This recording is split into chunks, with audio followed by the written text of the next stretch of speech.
Di episode yang lalu diceritakan tentang Miho yang tahu kalau Sim Hye Jung adalah ibu kandung Yujin. Karena merasa tak mendapat jawaban dari sang ibu, maka Miho yang malam itu sengaja menginap di hotel dekat rumah Sim Hye Jung, langsung menemui ibu Yujin tersebut. Meskipun awalnya Nyonya Sim tak mengakui, tapi lama-kelamaan setelah Miho mendesak, akhirnya ia pun mengaku juga. Pada kesempatan itu, Nyonya Sim juga menceritakan tentang kehidupan Yujin pasca ayahnya dan ibu Miho berpisah. Setelah lulus SMA, Yujin tinggal bersama ibunya di kamar yang kumuh selama 2 tahun. Itu semua karena perbuatan ibu Miho yang telah membuang Yujin setelah merampas semua uang milik ayahnya. Tapi Miho tak terima dengan pernyataan Nyonya Sim itu, dan ia justru mengatakan kalau Nyonya Sim lah yang telah meninggalkan Yujin dan kabur dengan laki-laki lain. Mendengar cerita itu, Nyonya Sim lalu menceritakan kejadian yang sebenarnya, kalau ibu Miho lah yang telah merampas dan berselingkuh dengan ayah Yujin ketika Nyonya Sim dan ayah Yujin masih berstatus sebagai suami istri. Dan dengan uang tunjangan yang diberikan oleh ayah Yujin ketika mereka bercerai, Nyonya Sim membangun usaha tempat hiburan itu. Meskipun awalnya Nyonya Sim sangat kecewa dan marah kepada Yujin, karena meskipun ia tahu kalau cerita yang sebenarnya, tapi memutuskan untuk hidup bersama ayahnya, tapi mengetahui putrinya hidup terlunta-lunta, akhirnya Nyonya Sim menerima putrinya itu. Nyonya Sim juga mengatakan ketika usaha ayah Yujin bangkrut dan ibu Miho mengambil semua uang milik ayah Yujin, Yujin yang tak memiliki apa-apa itu berusaha menelpon Miho untuk meminta tolong, tapi tak ada respon dari Miho. Dan justru ibu Miho lah yang datang dan memberikan sejumlah uang. Yujin yang merasa tersinggung dengan kelakuan ibu Miho lalu membuang uang tersebut. Sejak saat itulah Yujin bersumpah untuk memutuskan hubungan dengan Miho dan ibunya dan membenci mereka berdua. Cerita Nyonya Sim tersebut tentu saja membuat Miho terpukul dan merasa bersalah, karena cerita yang ia ketahui sebelumnya dari ibunya berlawanan dengan cerita Nyonya Sim. Dalam kebingungan itulah, Miho lalu mendatangi ibunya dan meluapkan emosinya kepada sang ibu. Mendengar semua cerita yang dilontarkan Miho membuat ibu Miho tertekan. Ia lalu mengatakan kalau ia melakukan semua itu demi Miho, agar ia tak kekurangan apapun dan bisa hidup nyaman. Alasan itu dirasa Miho tak masuk akal. Oleh karena itu, ia memberondong ibunya dengan berbagai macam pertanyaan lagi. Dan hal tersebut membuat ibu Miho tak tahan dan akhirnya jatuh pingsan. Cerita tentang masa lalu Yujin membuat Miho menjadi semakin merasa bersalah. Ia pun berjanji akan mengungkap kematian saudara tirinya itu, karena hanya itulah yang bisa ia lakukan untuk menebus kesalahannya. Miho lalu mendatangi toko perkakas yang berada di sekitar area apartemen. Dari pemilik toko, Miho jadi tahu kalau kunci itu adalah kunci loker apartemen, karena pemilik toko itu pernah membongkar salah satu loker yang ada di apartemen tersebut. Tanpa berpikir panjang lagi, Miho segera menuju loker apartemen dan mencari loker pribadi apartemen Yujin. Tapi ketika ia memasukkan kunci tersebut ke loker Yujin, kunci itu tak cocok dan justru loker milik Yujin itu tak terkunci dan tak ada isinya apa-apa di dalamnya. Miho masih tak mau menyerah. Ia lalu mencoba memasukkan kunci itu ke semua loker yang ada di sana. Dan tepat perkiraan Miho, kunci itu pun bisa masuk di salah satu loker. Dengan hati-hati sekali, Miho membuka loker tersebut, tapi sayang, loker tersebut dalam kondisi kosong. Miho hanya menemukan potongan sebuah gambar. Hingga pada suatu malam, ketika Miho hendak mengunjungi kedua keponakannya, tak sengaja Miho bertemu dengan petugas kurir paket, tempat yang sama dengan paket yang dikirim untuk Yujin. Dari petugas itu diketahui kalau paket yang dimaksud oleh Miho tidak ada kendala apapun dalam pengiriman dan paket tersebut diterima tepat sehari setelah paket tersebut dikirim oleh Nyonya Sim. Itu berarti paket tersebut datang tepat di malam Yujin terbunuh. Dan untuk mengetahui siapa orang yang dengan sengaja telah mengambil paket yang tergeletak di depan pintu apartemen Yujin, Miho lalu mendatangi pihak pemasaran apartemen.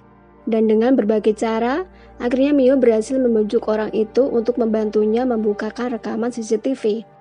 Dan betapa terkejutnya Miho mengetahui dan melihat Huang Jie lah orang yang berada dalam CCTV di malam itu. Dan dengan membawa bukti paket dan rekaman CCTV, Miho bermaksud menyerahkan bukti-bukti itu kepada detektif.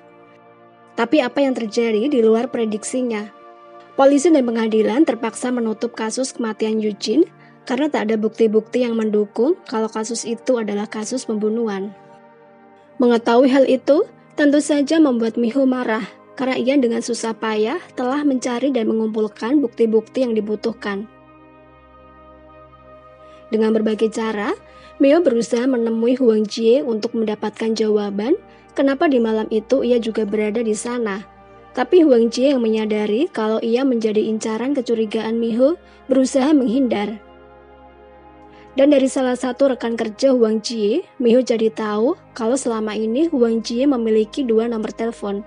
Seketika itu juga kecurigaan Miho kembali ke seseorang yang telah menerornya untuk meminta USB Eugene. Karena Miho juga pernah memergoki Hwang Jie diam-diam berniat masuk ke ruang kerja Eugene. Dan kecurigaan Miho terbukti ketika dengan menggunakan nomor telepon tersebut, ia berhasil melacak keberadaan Hwang Jie. Dengan wajah ketakutan, akhirnya Hwang Jie menceritakan semua, karena ia tahu kalau Miho mengantongi USB yang selama ini ia cari. Hwang Jie bercerita kalau Eugene mengetahui rahasianya kalau Suwon bukan anak kandungnya, dan entah bagaimana ceritanya, Eugene berhasil menemukan ibu kandung Suwon.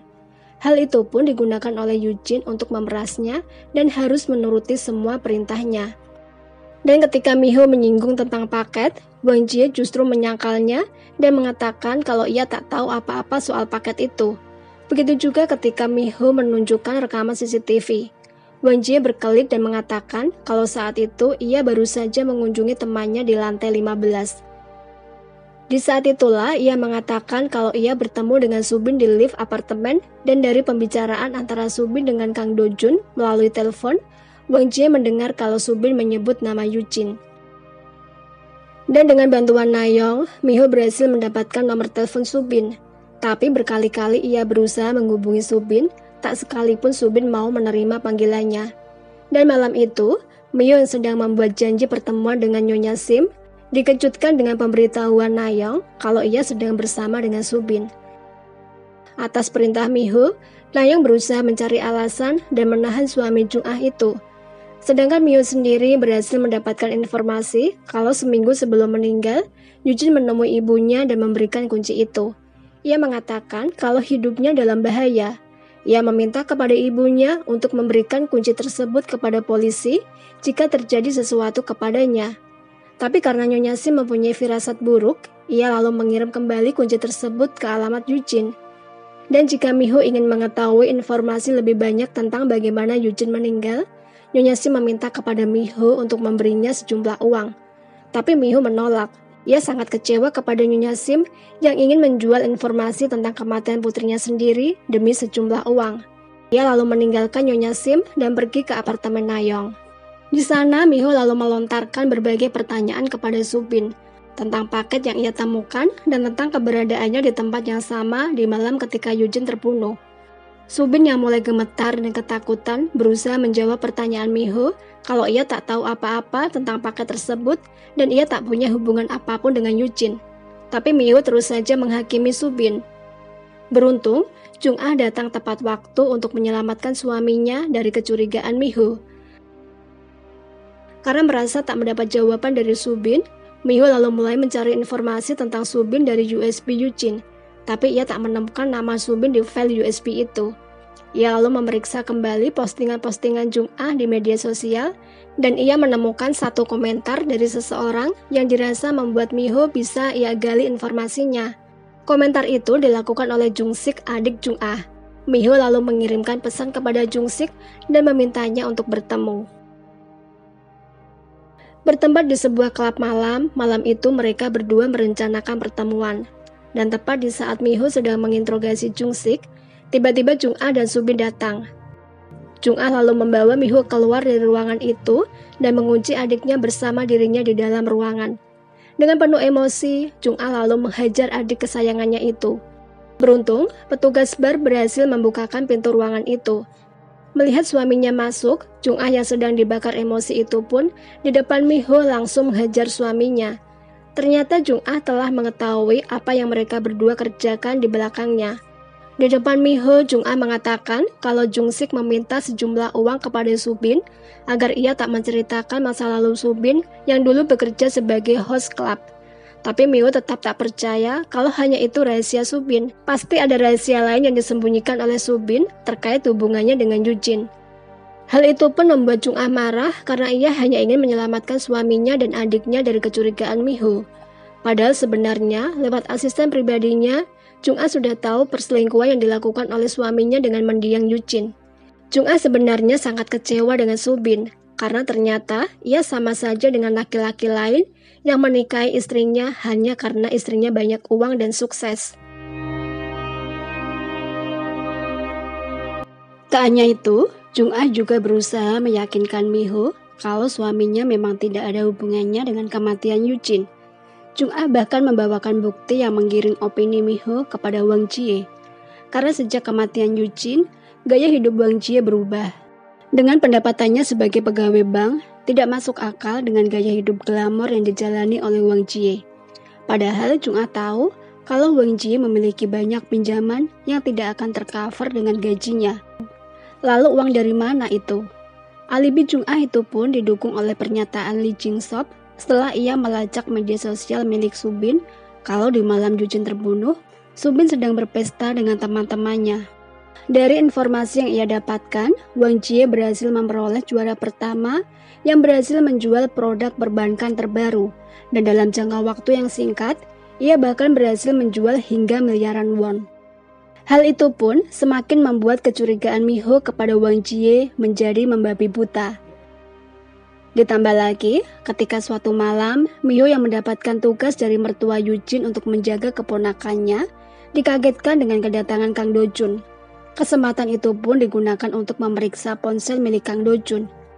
Tapi sayang, ketika ada pesan masuk di ponsel Kang Do-jun, ia tak bisa membuka kunci sandi. Tapi Miho berhasil melihat pesan yang dikirim oleh seseorang, yang isi pesannya mereka berdua akan bertemu di suatu tempat. Sementara itu, Bu Ara yang merasa diabaikan dan menganggap kalau Taeho selalu menghindar darinya, malam itu tiba-tiba nekat menemui Taeho di dalam mobilnya. Ia menagih janji Taeho untuk segera menikahinya dan menceraikan istrinya. Kalau tidak, maka Ara akan membongkar hubungan mereka dan mengadukan semua ke kantor Taeho. Tapi Taeho meminta kepada Ara untuk sedikit bersabar karena ia tahu kalau Nayeong tak mungkin mau menceraikannya. Mereka tak menyadari kalau di dalam mobil itu telah dipasang penyadap oleh Nayeong sehingga pembicaraan mereka malam itu bisa terdengar semua oleh Nayeong. Karena tak tahan dengan kelakuan suaminya, diam-diam Nayeong mengajukan cerai kepada suaminya. Tapi ia ingin memastikan semua hartanya akan jatuh ke tangannya jika ia berpisah dengan Taeho. Dan ketika ia sampai di rumah, ia dikejutkan dengan kedatangan Bu Ara. Maksud dan tujuan Ara datang ke rumah Nayeong adalah ingin meminta saran dari Nayeong tentang hubungannya dengan kekasihnya. Ara lalu menceritakan kalau pacarnya telah memiliki istri dan anak. Ara sebenarnya ingin meninggalkan laki-laki itu. Tapi berhubung ia dalam posisi hamil, ia tak bisa melakukannya. Dengan menahan emosi, Nayeong berusaha menenangkan Ara dan mengatakan kalau pacarnya itu bukanlah laki-laki yang baik. Karena laki-laki yang baik tak akan pernah berselingkuh.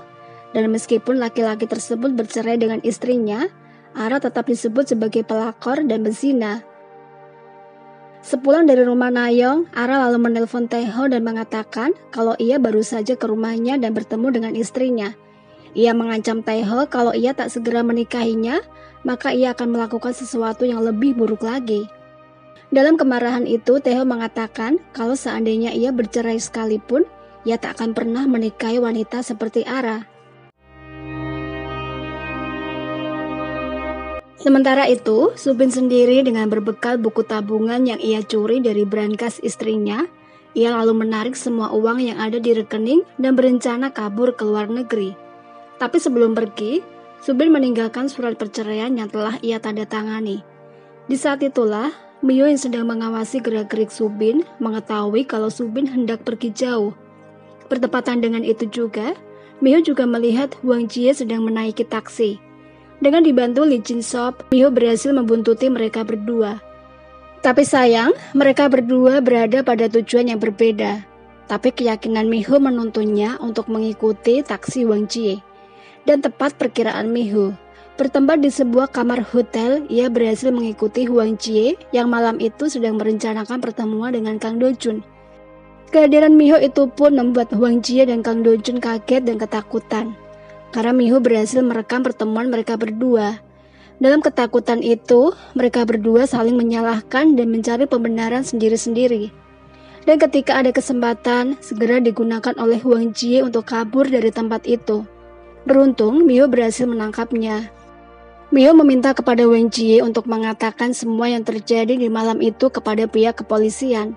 Tapi Wang Jie menolak. Dan dengan tegas ia mengatakan kepada Miho untuk mencari bukti kalau Kang Dojunlah yang telah menghabisi istrinya sendiri. Wang Jie meminta kepada Miho untuk mencari tahu tentang potongan gambar yang ia temukan di loker Yujin, dan itu akan menjadi petunjuk tentang rahasia kematian Yujin. Belum sempat Miho mencari tahu lebih lanjut tentang rahasia di malam itu, Kang Dojun terlebih dahulu berhasil menangkap Wang Jie dan membawanya pergi dari hadapan Miho. Kepergian Subin secara tiba-tiba dengan meninggalkan surat perceraian tentu saja membuat Jung-ah terpukul. Badai ujian yang bertubi-tubi menimpanya hampir membuat Jung-ah menyerah. Di saat itulah, tiba-tiba Subin datang dan mengembalikan uang yang telah ia curi dari rekening istrinya. Ia meminta maaf dan menceritakan semua tentang hubungannya dengan Yujin. Awalnya Yujin yang mempunyai foto masa lalunya yang bekerja sebagai laki-laki penghibur memohon kepada Yujin untuk merahasiakan hal tersebut kepada Jung-ah. Subin berjanji akan melakukan apapun yang diminta oleh Yujin asalkan rahasia itu tidak sampai kepada istrinya. Berawal dari itulah, mereka berdua sering bertemu dan muncullah benih-benih cinta di hati Subin. Dan ketika ia menanyakan hal itu kepada Yujin, ternyata Yujin tak pernah memiliki perasaan itu. Maksud dan tujuan Subin di malam terbunuhnya Yujin mengajak Yujin untuk bertemu di parkiran adalah untuk segera mengakhiri hubungan terlarang itu. Dalam kesempatan itu juga, Subin mengatakan kalau sebenarnya ia tak ingin bercerai dari Jung-ah karena meskipun awal mula ia menikah dengan Jung-ah hanya demi uang, tapi lama-kelamaan perasaan itu berubah menjadi perasaan sayang dan tak ingin kehilangan. Mendengar perkataan suaminya itu, Jung-ah segera memeluk suaminya dan berjanji akan menerima suaminya kembali dan melupakan kesalahan yang pernah ia buat di masa lalu. Jung-ah lalu teringat dengan berkas yang ia sembunyikan di brankas pribadinya. Berkas rahasia yang ia simpan tentang Yujin. Jadi sakit hati yang dimaksud oleh Yujin adalah karena Jung-ah mengetahui rahasia masa lalu Yujin dan ia ingin membalasnya dengan memanfaatkan Subin. Dengan berkas itu, Jung-ah bermaksud untuk mengantarkannya kepada Miho dan berharap itu bisa menjadi petunjuk bagi Miho untuk menemukan siapa pelaku yang sebenarnya. Di saat itu juga, seperti yang dikatakan Wang Jie, Miho berusaha mencari informasi dari keponakannya Jihul tentang potongan gambar yang ada di loker Yujin. Meskipun beberapa kali ia gagal menggali informasi karena Jihul telah berjanji kepada ibunya untuk berhenti menggambar, pada akhirnya Miho berhasil membujuk Jihul untuk menggambar kembali sama seperti potongan gambar yang ditemukan Miho. Di gambar tersebut, Jihul menggambar keluarganya yang terdiri dari ayahnya, ibunya, Hayul, dan dirinya. Tapi yang membuat Miho bingung di gambar tersebut, Jihul menggambar 5 orang. Padahal seharusnya jumlah keluarganya itu ada 4.